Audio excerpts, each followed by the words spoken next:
My name's Phil Taggart and I'm an absolute new music nerd. I do a show on Radio 1 on a Sunday night called The Chillest Show on Planet Earth, and I do a show called The Specialist Chart as well, and it kind of revolves around alternative music and new music. And then outside of the radio, I've got an independent record label called Hometown Records. I run a club night called Slacker, which is all new bands that I put on every once in a while. And yeah, I just kind of like orbit music pretty much all the time. I'm going to be deaf by the time I'm 40. So this afternoon I've spent about 6 sessions worth, which is 2 hours, with a load of amazing artists, and it's been really varied.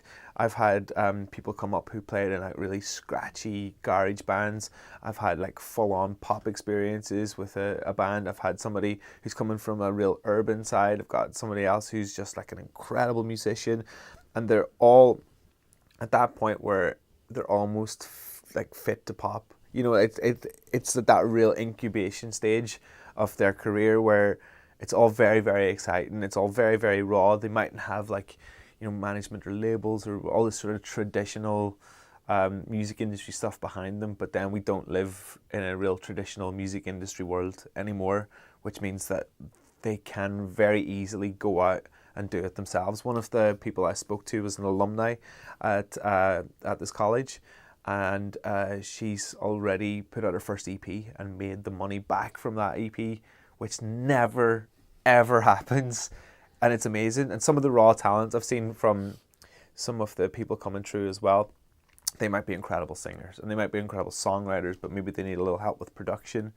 And I guess I wasn't really here to tell them what to do, but try and listen to what they have to say and basically give my 6 pence about what it is that I think might be good or what might not be.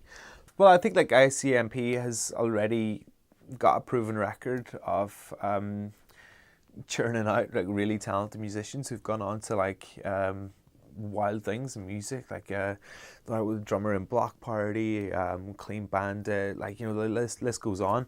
And having those people go through, I think Matt Maltese, who's one of my favourite artists at the moment, he's just released his debut album, came through here as well.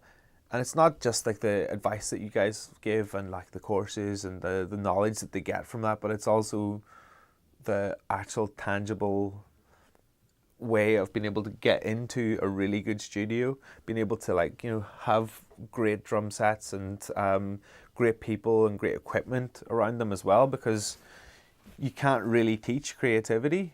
Like that's either something that you have to personally figure out yourself, and for them to have all of this at their disposal to be able to make the music that they want without having to pay loads of money to, like, you know, a big studio to go and do it, that's so valuable, and you don't get that anywhere else.